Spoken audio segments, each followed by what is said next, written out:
Hello friends, Deblina রান্নাঘরে আপনাদেরকে স্বাগত জানাই। আজ আবার একটা নতুন রেসিপি নিয়ে চলে আসছি। তো আসুন দেখে নিই রেসিপিটা। আজকের রেসিপি হলো কড়াই পনির। তো এখানে আমি 500 গ্রাম পনির নিয়েছি, আর এখানে নিয়েছি 2টো ক্যাপসিকাম, পেঁয়াজ আর টমেটো। এগুলো ভালো করে আমি কিউব আকারে কেটে একটু তেলের মধ্যে গোটা জিরে দিয়ে এগুলো আমি হালকা করে ফ্রাই করে নিয়েছি। আর এখানে আমি পনিরগুলোও ভেজে রেখেছি। এরপরে বাড়িতে বানানো কড়াই মশলা দিয়ে এটা ভালোভাবে মিশিয়ে ভেজে নিচ্ছি। তারপর একটা কড়াইয়ে সাদা তেল নিয়ে গোটা জিরে ফোড়ন দিয়ে তাতে দিলাম পেঁয়াজ কুচোনো। এরপর এটা ভালোভাবে ভেজে নেব। সামান্য গোল্ডেন ব্রাউন করে আমি এই পেঁয়াজটা ভালো করে ভেজে নেব।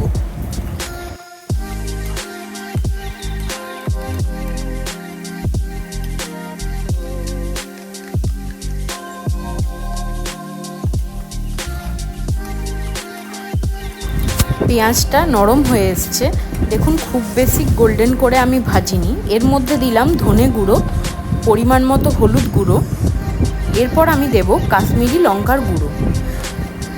আপনারা চাইলে ঝাল লঙ্কা গুঁড়োও দিতে পারেন। এটা ভালোভাবে আমি মিশিয়ে মশলাগুলো ভেজে নেওয়ার পর আমি দিলাম টমেটো বাটা।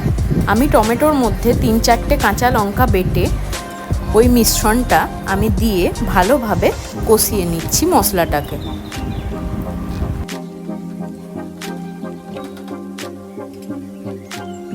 মশলাটা থেকে একটু তেল ছেড়ে আসলে এরপর দেব কড়াই মশলাটা, যেটা আমি বানিয়ে রেখেছিলাম। সেই কড়াই মশলাটা দিয়ে ভালোভাবে এটা মিশিয়ে নেব।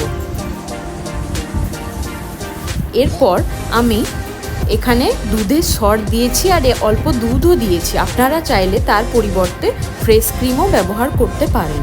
আমি তারপর ভালোভাবে মিশিয়ে মশলাটাকে কষে নিচ্ছি।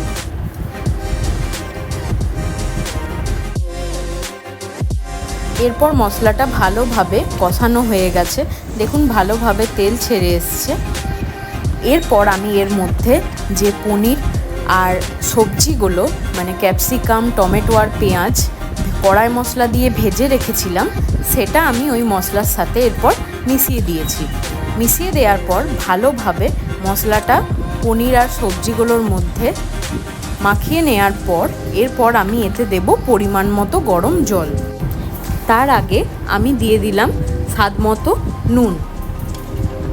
তারপর ভালোভাবে মিশিয়ে আমি জল দিয়ে এটা একটু ফুটতে দেব। এরপর আবারও এর মধ্যে মিশিয়ে নেব সেই আগে থেকে বানানো কড়াই মশলাটা।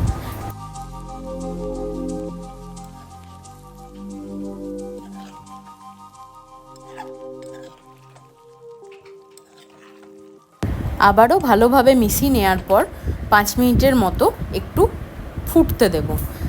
এই দেখুন ফুটে গেছে গ্রেভিটা। এর ওপরে আমি দিয়ে দিলাম কাসুরি মেথি। তৈরি হয়ে গেছে আমার কড়াই পনির। রেসিপিটা ভালো লাগলে অবশ্যই লাইক, কমেন্ট এবং রেসিপিটা শেয়ার করে দেবেন। আবার দেখা হচ্ছে পরের ভিডিওতে।